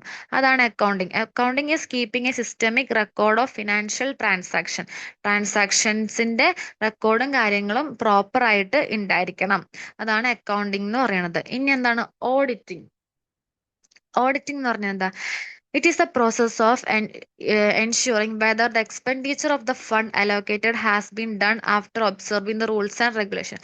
റൂൾസും റെഗുലേഷൻസ് ഒക്കെ അനുസരിച്ച് നമ്മൾ ഫണ്ടും കാര്യങ്ങളും അതായത് വേണ്ട കാര്യത്തിന് തന്നെയാണോ ചെയ്തത് എന്നുള്ളതാണ് ഓഡിറ്റിംഗ് എന്ന് പറയുന്നത്. അപ്പൊ 3 ടേംസ് ആണ് നമുക്ക് ഫിനാൻസിൽ പഠിക്കാനുള്ളത്. എന്തൊക്കെയാണ്? Budgeting, accounting and auditing. ഇത് 3ഉം ചോദിക്കാം. നമുക്ക് ഉറപ്പൊന്നും പറയാൻ പറ്റില്ല, എന്നാലും ചോദിക്കാം കേട്ടോ. നമുക്ക് ഇപ്പോ മണി മാനേജ്മെന്റ് ചോദിച്ചു കഴിഞ്ഞാൽ നമുക്ക് ഫിനാൻസിന്റെ ഇതിലും എഴുതാം. അപ്പൊ മണി മാനേജ്മെന്റ് ചോദിച്ചു കഴിഞ്ഞാൽ ആദ്യം നമുക്ക് എന്താണ് മണി മാനേജ്മെന്റ് എന്ന് എഴുതാം. And visible money and invisible മണിനെ പറ്റി എഴുതാം. ഫിനാൻസ്, ബഡ്ജറ്റ്, ഓഡിറ്റിംഗ്, അക്കൗണ്ടിങ് ഇതിനെ പറ്റിയും നമുക്ക് എഴുതാം. ഇനി ഇത് കുറച്ച് ഇമ്പോർട്ടന്റ് ആണ് കേട്ടോ. ഈ points to remember while handling government money handle ചെയ്യുമ്പോൾ കുറച്ച് കാര്യങ്ങളൊക്കെ ഒന്ന് ശ്രദ്ധിക്കണം. Government allocate an amount as a fund to a health unit. The money allocated for the specific purpose should be spent for that purpose. അതായത് government ഒരു മണി ഇന്ന കാര്യത്തിന് വേണ്ടിയാണ് തന്നതെങ്കിൽ അത് ആ കാര്യത്തിന് തന്നെയായിരിക്കണം ഉപയോഗിക്കേണ്ടത്. അല്ലാണ്ട് വേറെ നമുക്ക് റോൾ ചെയ്ത് മാറ്റാനോ വേറെ ഒന്നിനും പറ്റില്ല. എന്തിനാണോ ഗവൺമെന്റ് ആ മണി പൈസ തന്നേക്കുന്നത് ഇന്ന പ്രോഗ്രാം ചെയ്യാൻ വേണ്ടിയാണെങ്കിൽ അതിന് തന്നെയായിരിക്കണം ചെയ്യേണ്ടത്. ഇനി register should be kept for recording the allocation of fund. എന്താണ് നമ്മൾ ഉപയോഗിക്കുന്ന ആ ഫണ്ട് അല്ലെങ്കിൽ നമ്മൾ അലോക്കേറ്റ് ചെയ്ത ആ ഒരു ഫണ്ടിന് എന്തായാലും എന്ത് വേണം, പ്രോപ്പർ ആയിട്ടുള്ള രജിസ്റ്റർ കീപ്പ് ചെയ്യണം. Register should be kept for recording the allocation of the fund. ഇനി the order of purchase, date of purchase, amount of purchase should be recorded. അറിയാം, ഓർഡർ ഓഫ് പർച്ചേസ് അല്ലെങ്കിൽ അതിന്റെ ഡേറ്റ്, എമൗണ്ട് ഇതെല്ലാം properly record ചെയ്യുക. Petty cash should be entered in petty cash voucher. Petty cash വൗച്ചറിൽ തന്നെ നോക്കാം. ഇനി A register should be kept under the lock and key and big amount should be deposited authorized bank. അതായത് ചെറിയ ചെറിയ fund ആണെങ്കിൽ അതിന് ലോക്ക് ചെയ്ത് വെക്കാം. അതേപോലെ തന്നെ ബിഗ് എമൗണ്ട് ഒക്കെ ആണെങ്കിൽ ഏത് ബാങ്കിലാണോ ചെയ്യാൻ പറഞ്ഞേക്കണ അതോറൈസ്ഡ് ആയിട്ടുള്ള ബാങ്കിൽ ആഡ് ചെയ്യാം. And government money should not be taken home or handle. അതായത് ഗവൺമെന്റ് മണി നമ്മുടെ സ്വന്തം വീടുകളിലേക്കോ അല്ലെങ്കിൽ കൈ പിടിച്ചുകൊണ്ട് നടക്കാനൊന്നും അനുവാദം ഇല്ല. In case of government money stolen, എങ്ങാനും ഗവൺമെന്റ് മണി നഷ്ടപ്പെട്ടു പോയി അല്ലെങ്കിൽ ആരെങ്കിലും കട്ടുകൊണ്ടുപോയി ചെയ്ത് കഴിഞ്ഞാൽ അടുത്തുള്ള പോലീസ് സ്റ്റേഷൻ ഏതാണോ അവിടെ ഇൻഫോം ചെയ്യേണ്ടത് അത്യാവശ്യമാണ്. അതേപോലെ തന്നെ whenever we use government money keep necessary accounting record and vouchers. എപ്പോഴൊക്കെയാണ് നമ്മൾ ഗവൺമെന്റ് മണി യൂസ് ചെയ്യുന്നതെങ്കിൽ അതിൻ്റെതായ റെക്കോർഡിങ്സും കാര്യങ്ങളൊക്കെ ചെയ്യാം. ഇത്രയെങ്കിലും കാര്യങ്ങൾ നമ്മൾ ഗവൺമെന്റ് മണി ഹാൻഡിൽ ചെയ്യുമ്പോൾ ശ്രദ്ധിക്കണം. ഒന്ന്, എന്തിനാണോ ഗവൺമെന്റ് മണി തന്നേക്കുന്നത് അതിനു വേണ്ടി മാത്രം യൂസ് ചെയ്യുക. പ്രോപ്പർ ആയിട്ടുള്ള രജിസ്റ്റർ അതിനു വേണ്ടി കീപ്പ് ചെയ്യുക. അതേപോലെ തന്നെ ഡേറ്റും എമൗണ്ടും എത്രയൊക്കെയാണ് തന്നേക്കുന്നത് അത് നോക്കുക. പെറ്റി ക്യാഷ് തന്നെ വെക്കുക. ചെറിയ എമൗണ്ട് ഒക്കെ ആണെങ്കിൽ ലോക്കറിലും, വലിയ എമൗണ്ട് ആണെങ്കിൽ ഏത് ബാങ്കിലാണോ പറഞ്ഞേക്കണത് ആ ബാങ്കിലും ചെയ്യുക. അതേപോലെ തന്നെ നമുക്ക് വീടുകളിലേക്കോ കയ്യിലൊന്നും സൂക്ഷിക്കാനൊന്നും പാടില്ല ഗവൺമെന്റ് മണി. അതേപോലെ തന്നെ ഗവൺമെന്റ് മണി എങ്ങാനും നഷ്ടപ്പെട്ടു പോയി കഴിഞ്ഞാൽ അടുത്തുള്ള പോലീസ് സ്റ്റേഷനിൽ കൃത്യമായിട്ട് ഈ കാര്യം അറിഞ്ഞിരിക്കണം. ആൻഡ് അതേപോലെ എല്ലാ കാര്യത്തിനും ഗവൺമെന്റ് മണിക്ക് റിലേറ്റഡ് ആയിട്ടുള്ള എല്ലാ കാര്യത്തിന്റെ റെക്കോർഡും അക്കൗണ്ടിങ്ങും അതേപോലെ തന്നെ രജിസ്റ്ററും കാര്യങ്ങളൊക്കെ ഉണ്ടായിരിക്കണം.